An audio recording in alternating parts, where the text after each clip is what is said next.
descends on us, we're all eating a lot of sugar. Did you know that sugar can affect your child's learning ability? How much sugar do you think there is in one can of pop?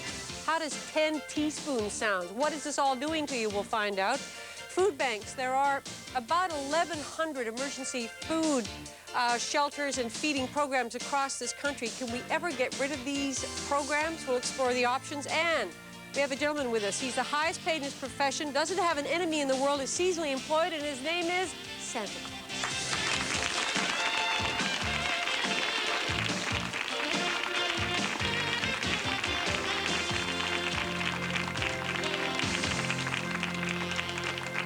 Carolyn is a general practitioner, but is also specializes in nutritional counseling.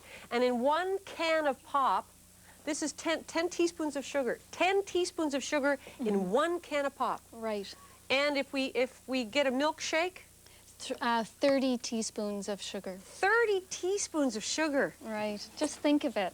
You know, 30. If you had to do it yourself, I think you'd think twice. You know, just pouring one. That's no, wait a minute. That's just a can of pop. Does anybody want to drink this? 10 teaspoons of sugar in water? Doesn't look too appetizing. I was playing with it at home. I had some black food dye, and I poured it in, and you put in all that sugar, and there's your pop, basically. There's the pop. Now, this is? That's getting to be a float. A float has 20 teaspoons. And this is a milkshake? And that's a milkshake, chocolate milkshake. 30? Yes. Now, surely there must be somebody here who wants to drink this. No, eh? Young man has his hand up. His mother says, you sit there. Okay. Considering that there are 2 teaspoons of sugar in our bloodstream at any one time. 2 teaspoons at any one time? In our bloodstream. And so then you knock that in. You knock that in. God. And it's so easy to absorb. It's the easiest food to absorb, so it immediately is absorbed through our intestines into our bloodstream, and it just exactly. Running around. Yeah, you get hyper from it. Very, very hyper. And that leads, the hyperness then has to be controlled. The body has mechanisms to bring the blood sugar down, and it's called insulin. And after a while, when you use too much sugar and then call out too much insulin, the insulin levels get lower, and that's diabetes.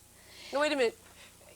There's a theory, and I mean, I was told this when I was a kid. I always believed it. You will get diabetes if you eat too much sugar, but that's not true. Oh, it's true. I would think it's true because... Oh, okay. Well, we did a show the other day when they said it wasn't true, so... Well, I don't know if they can prove it in experiments, but I consider in my practice, when I see people eating too much sugar, it depletes their pancreas of the insulin, and over time the body just can't cope anymore.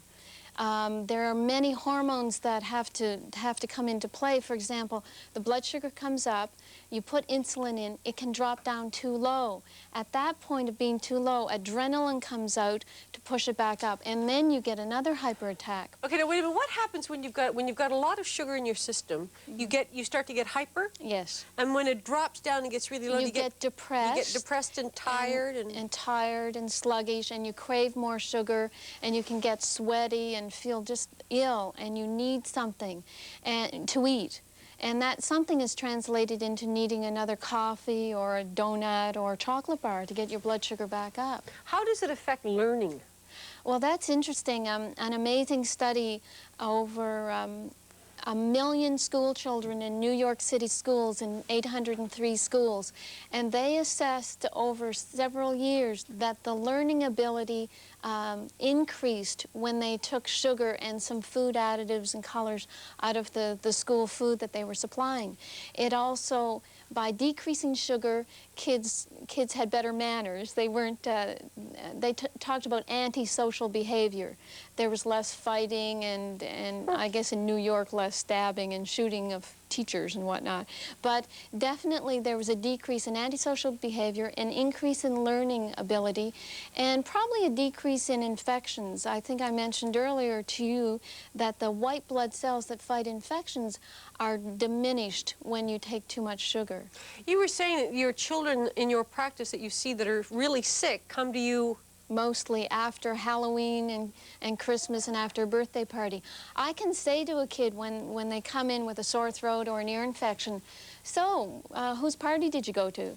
Oh, it was my brothers, and they catch themselves, you know, it's like I'm reading their minds. So if you ingest a lot of sugar, your white blood cells go down, therefore your ability to fight off a cold or the flu. So if you're sitting there with some kid who's, you'll go home and you'll get sick? Yeah, yeah. Now, people don't realize all these kids are going to give up sugar now?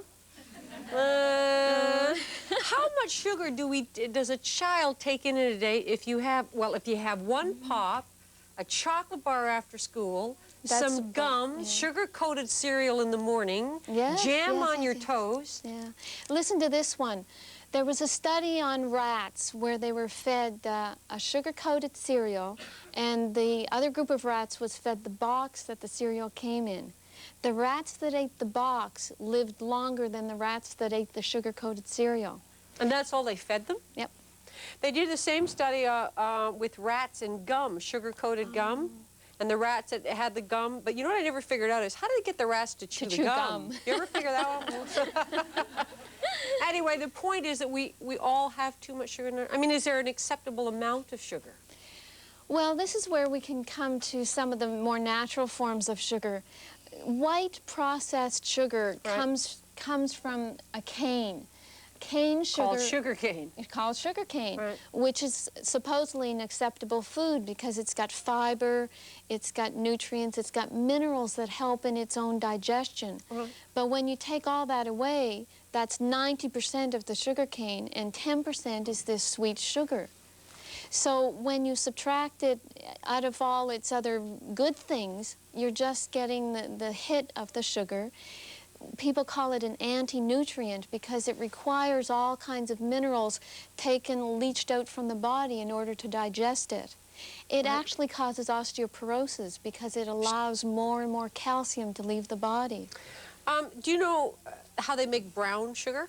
They take white sugar and put molasses in it. That's right. Did you know that? They take white sugar and they add molasses. And that's how you get brown sugar. Yeah. Most people think it's not as refined, right? Yeah. Well, that's not true. Not true. They just take white sugar and add molasses. Now, there is a different kind of sugar that is not as refined. Well, this is a sucanat that they're talking about now. It's sucanat, sugar cane natural. Are there little sugar canes in here? Yeah, well, what is it? They say that they take everything out. They just take the water out and they pulp it down, and there's some fiber in it. Oh, but look at it. It's very powdery. It looks like cocoa. Yeah. And this is sucanat. Yeah. Is this the best kind of sugar if you're going to eat it, or is it? I would say so at this point. It's new on the market. You find it in health food stores.